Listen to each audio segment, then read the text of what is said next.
All right, let's talk about an artist who didn't just define an era of rock and roll, he completely transcended it. We're talking, of course, about Robert Plant. But this isn't just going to be a story about the golden god of Led Zeppelin. No, this is a story about resilience, about reinvention, and about the incredible evolution of a true musical phoenix. It really all begins with that voice. I mean, this quote just says it all, right?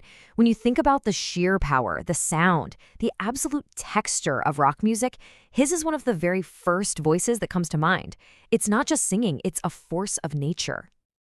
So the big question is, how did he become that voice? To really get the legend, you have to go all the way back to the beginning, back to the sounds and the scenes that built the man long before the myth. Now, you can see the basic facts of his early life here, but the real key is the environment he was in. He grew up completely immersed in the Birmingham blues scene.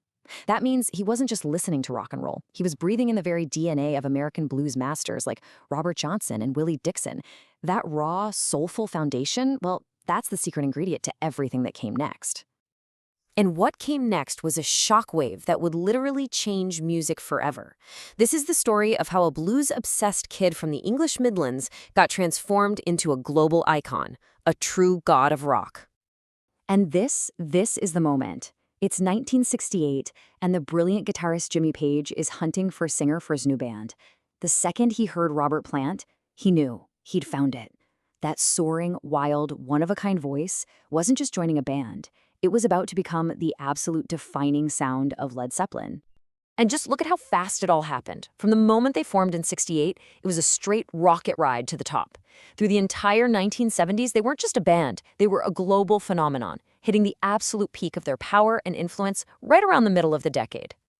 But here's the thing, Plant was always so much more than just a singer. He was a creative architect. He and Page wrote some of the most iconic songs in history, weaving together hard rock, that deep blues foundation, and this fascination with mythology and fantasy. His charisma and that voice, they didn't just front the band. They helped pioneer the entire sound of hard rock and heavy metal as we know it. But right at the absolute height of their power, the story takes a sudden, tragic turn. The whole thing comes to a screeching, heartbreaking halt. The year 1980. It marks this definitive, somber turning point. The biggest band in the world, this unstoppable force of nature, Led Zeppelin, was over. Just like that. And the reason why was rooted in profound, unbelievable tragedy. It really started in 1977 with the unthinkable death of his 5-year-old son, Karak. And then, just 3 years later, in 1980, his close friend and Zeppelin's powerhouse drummer, John Bonham, died. There was no way the band could go on. For Plant, this was the end of everything. You know, most artists would have been broken by all that, or they'd spend the rest of their careers just playing the old hits. But Robert Plant did something much harder, and honestly, way more interesting. He started a journey of complete and total artistic reinvention.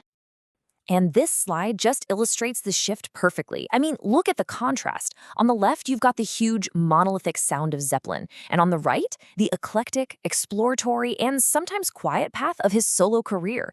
He intentionally walked away from the heavy metal thunder to explore pop, folk, and music from all over the world. What a brave move. And this evolution happened fast. His solo debut in '82 was a strong start. But by '83, he had huge hits that sounded nothing like Led Zeppelin. He even went back to his roots with the Honey Drippers. You know, even when he did get back together with Page in the '90s, the whole point was to explore new things, not just retread the past. The message was loud and clear. He was not going to stand still. And then, in 2007, came the one collaboration absolutely nobody saw coming. The golden god of hard rock teaming up with an American bluegrass and folk icon, Alison Krauss. It seemed like such an unlikely pairing on paper, but the result was pure magic, and it led to one of the biggest triumphs of his entire career. So that album, Raising Sand, was a massive critical sensation. It didn't just win a few awards, it completely swept the Grammys, taking home an incredible 6 trophies, including the big one, the biggest one of them all, Album of the Year. Just think about that for a second. Decades after Led Zeppelin, Robert Plant is on stage accepting the highest honor in music for a quiet, beautiful, haunting album of Americana. It was the ultimate validation of his reinvention. So this brings us to his legacy, right? It isn't just a story that's frozen in time in the 1970s. Not at all. It's a living, breathing testament to what it truly means to be a lifelong artist. I mean, his list of official awards is just staggering. One of the greatest voices of all time, a Hall of Famer, an 8-time Grammy winner, the list goes on. But you know what? Maybe the most telling point here is that very last one. He continues to push boundaries with his band, still exploring new sounds, still curious. So when we look back at his whole career, what's the real lesson here? Is a legend just defined by that almost mythical, once-in-a-lifetime success? Or is it defined by the quiet courage it takes to walk away from it all, face down tragedy, and spend a lifetime searching for something new? That right there, that's the story of the Phoenix.